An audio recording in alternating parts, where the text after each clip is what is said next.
Hi കൂട്ടുകാരെ, ഇന്നെന്താ പറയാൻ പോതെന്നറിയാവോ? ഇന്ന് രാവിലെയാണ് ഒരു കൂട്ടുകാരി വിളിച്ചു. അപ്പോൾ ആണെങ്കിൽ പെട്ടെന്നാണ് ഒരു ഹോമിയോ ഗുളിയുടെ കഥ അവൾ പെട്ടെന്ന് പറഞ്ഞു കേട്ടോ. അന്ന് ഞങ്ങൾ പ്രീ ഡിഗ്രി ഫസ്റ്റ് ഇയറിനാണോ സെക്കൻഡ് ഇയറിനാണോ അത് അവൾ ഓർക്കുന്നില്ല കേട്ടോ. അപ്പം ഞങ്ങളുടെ കൂടെ പഠിച്ച രജനി എന്ന് പറഞ്ഞൊരു കൊച്ചുണ്ടായിരുന്നേ. അവളാണെങ്കിൽ എന്നും ഇങ്ങനെ ഹോമിയോ ഗുളിക കൊണ്ടുവരും. അവൾക്ക് അലർജി ഉള്ളൊരു സമയത്ത് പനിയും മൂക്കടപ്പൊക്കെ വരുമ്പം ഒരുതരം ഹോമിയോ ഗുളിക കൊണ്ടുവരും. അപ്പം ഞങ്ങൾക്കാർക്കും ഞങ്ങളെ സംബന്ധിച്ച് ഞങ്ങൾക്ക് പനിയോ തൊണ്ടവേദനയോ ഒക്കെ അന്ന് ആകെ വരുന്നൊരു അസുഖം എന്ന് പറഞ്ഞാൽ പനിയും തൊണ്ടവേദനയുമാണ്.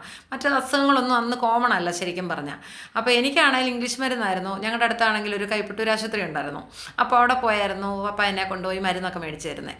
അപ്പം അപ്പോൾ അങ്ങനെ ഓരോരുത്തരും കൂടുതൽ. അപ്പോൾ ഇവളായിരുന്നു ഹോമിയോ ഗുളിക കൊണ്ടുവരുന്നത്. അപ്പോൾ ഇത്ര സമയം ഇടവിട്ടെങ്ങാണ്ടാന്ന് തോന്നുന്നു കേട്ടോ അത് കഴിക്കുന്നത്. 1 മണിക്കൂറോ 2 മണിക്കൂറോ ഞാൻ ഓർക്കുന്നില്ല കറക്റ്റ്. പക്ഷേ ഈ കുപ്പി തുറക്കുന്നുണ്ടേ തൊട്ടടുത്തിരിക്കുന്ന ആൾ കൈ നീട്ടും. അപ്പോൾ അവൾക്കും കൊടുക്കും. അങ്ങനെ ഞങ്ങൾ ആ ഒരു ബെഞ്ച് മൊത്തം പാസ് ചെയ്ത് ഇവക്ക് സത്യം പറഞ്ഞാൽ അവളൊരു കുപ്പി നിറച്ച് കൊണ്ടുവരുന്നത് ഒരു 2-3 ദിവസം കൊണ്ട് തന്നെ അത് തീരുമായിരുന്നു കേട്ടോ. അങ്ങനെ അവസാനം അവിടെ വീട്ടിൽ നിന്ന് അത് കൊടുത്തു വിടാതായി.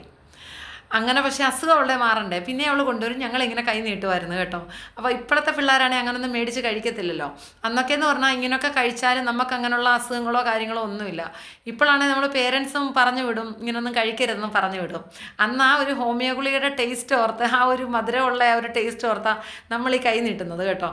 അപ്പോൾ ഇന്ന് അവളത് വിളിച്ചു പറഞ്ഞപ്പോൾ ഒരു വലിയ സന്തോഷവും രസവും ഒക്കെ തോന്നി കേട്ടോ. കുറേ ചിരിച്ചു. ഞങ്ങളുടെ ബാച്ച് വരെ ഉള്ളായിരുന്നു. ഞങ്ങളുടെ ബാച്ചും പിറ്റേന്നുള്ള ഒരു വർഷം കൂടെ ഉള്ളായിരുന്നു പ്രീ ഡിഗ്രി കേട്ടോ.